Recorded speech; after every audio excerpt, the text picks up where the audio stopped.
Good morning, everyone. Good morning, Rabbi. We are learning Mishna Nazir, Perek Beis, chapter 2, Mishnah Gimel, Mishnah 3.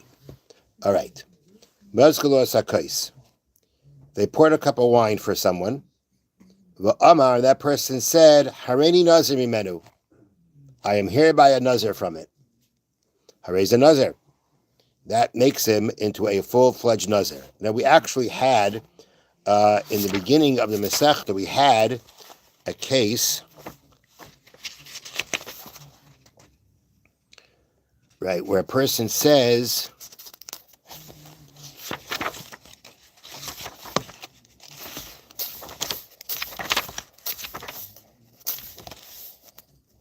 right, he said, Hareini Nazir, I am hereby a Nazir from grape skins, or from grape, or I'm a Nazir from haircutting, I'm a Nazir from impurity. So even though you mentioned only one part of the Naziris, when you say I'm a Nazir, makes you a full-fledged Nazir. So that's what's happening here too.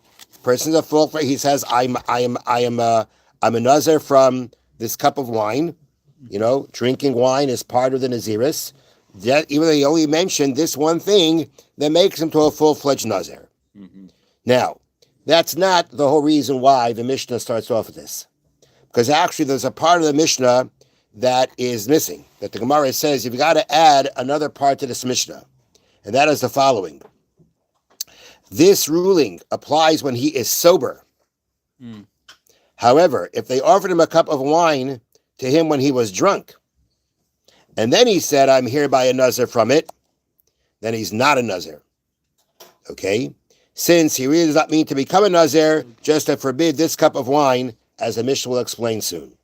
So we start off with the first case in the Mishnah about a cup, which essentially is nothing new from what we learned previously, but there is something missing in the Mishnah, and that is as we're being told here, the first part of the Mishnah is when he's sober. However, what happens when he is drunk and this happens?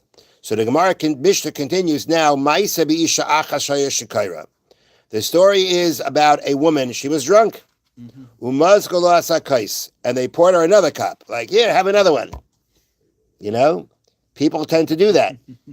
V'amra hareini nazira mimenu. And what did she say? I am a nazira from it. If a woman can make herself a nazir, just that feminine form of a nazir is a nazira. So she said, I am a nazira from it. Okay, so now what status did she have? Did she become a nazir or not?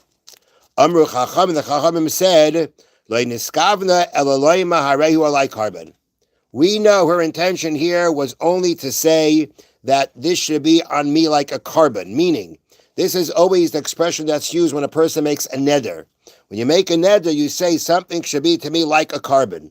So although she didn't say that here, we understand that she did not mean to make herself a nazira in order not to continue drinking. Rather, she meant to say that it's a neder.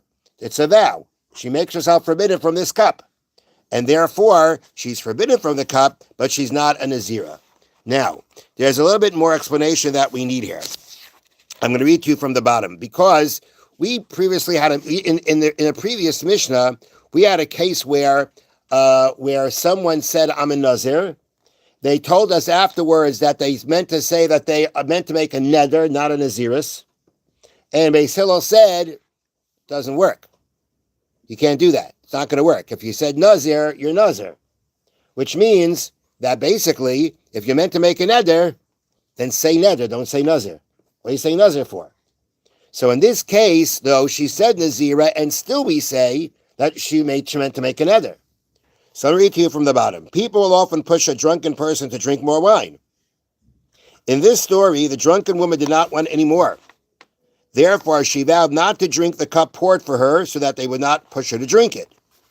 Okay, but she was worried that if she prohibited only this cup, they would bring her a different cup of wine and urge her to drink it. Like if she makes a neder on this cup, okay, she could have made, and she doesn't want to make a neder on wine in general. She wants to make a neder on this cup. Now, she's going to go ahead and say, I make a neder on this cup, right? So they'll say, all right, this cup not. How about this one? And therefore, in order to prevent that, therefore, she said nazira. So it would sound like she was accepting Naziris and cannot be offered any more wine. So she was just trying to make sure they wouldn't push her any further. Yeah. However, in reality, she intended to prohibit only this particular cup of wine to herself with a neder. And therefore, the Chachamim said, she's not a Nazira, but she has a neder here. However, but a sober person becomes another with this declaration, since if he meant to prohibit only this cup, he would have said Nazir. He would not have said Nazir. If a person's sober, you don't want this cup, and you're trying to forbid it. So what are you saying Nazir for? Just say neder. So if you said Nazir, that means you meant to make yourself a Nazir. And as we had previously, if you make yourself a Nazir and mention only one of the parts of Naziris, you're still going to be a full-fledged Nazir. But in our case, we understand why she said Nazira. She had a good reason. And it's understandable why she did this. And we understand that it's not something that is hard for us to understand in what she's doing. So therefore, here where she was drunk, she didn't want any more, and she wanted to make sure that they wouldn't offer any more. She said, "I'm a Nazira," and then they would leave her alone. We understand that she meant only a neder, and therefore at the end, in this case, the Chachamim said she is not a Nazira. She just is a neder from this cup of wine, and therefore she's not a Nazira. So if she's sober and she would have said Nazira or Nazir from the cup, full-fledged Nazir. But in these circumstances, we understand that when she said Nazira, she meant just to make a neder, then that's all it is. Have a wonderful day. Thank you, Rabbi. So it was